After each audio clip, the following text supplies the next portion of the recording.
ত্রিপুরার মধ্যে কি বিজেপি একজন ত্রিপ্রাসার মধ্যে প্রার্থী করার কোন লোক ছিল না?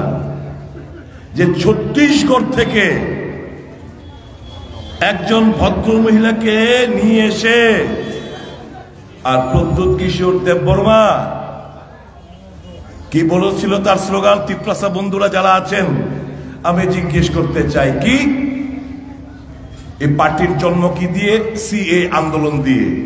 ওই আপনার মাধববাড়ি এলাকায় গুলিকাণ্ডে এই সি আন্দোলনের সময় গুলি করেছিল বিপ্লব দেবের সরকার। ওই সময় এই পার্টির উত্থান, সিটিজেনশিপ অ্যামেন্ডমেন্ট অ্যাক্ট, তখন বিল আমরা মানছি না, মানব না। এখন তার স্ট্যান্ড কি? বিজেপি তো নোটিফিকেশন করে দিয়েছে সারা দেশ জুড়ে সিএ করবে। কি তার স্ট্যান্ড? সিএ গেল।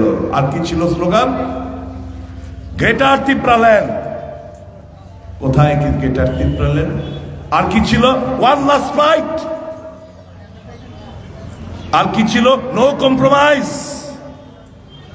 No compromise, constitutional solution. এই তো তার ডায়লগ। এই কত বছর ধরে শুনলাম, 3 বছর ধরে। কি পেয়েছে ত্রিপ্রাসা? সমস্ত কিছু, সমস্ত ত্রিপ্রাসারে বিক্রি কইরা দিয়া ছত্তিশগড় থেকে তার বইনের আইনার টিকিট দিছে। ত্রিপ্রাসা বেচছে, তার স্বার্থ সুরক্ষিত করছে। এবং স্বার্থ কি কারণে সুরক্ষিত করছে জানেন?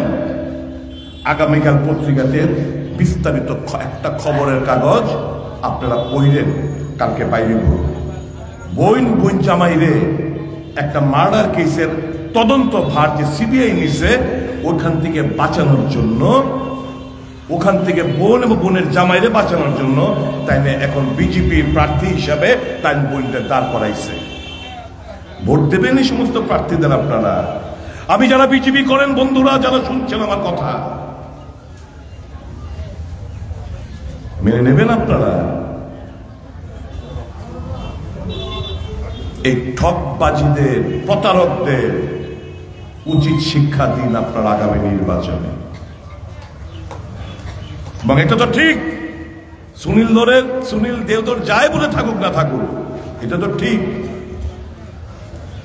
পাহাড়ি বাঙালিদের মধ্যে একটা অবিশ্বাসের প্রাচীর তৈরি করার একটা খেলায় মত্ত ছিল প্রদ্যুৎ কিশোর দেববর্মা ও তার দল।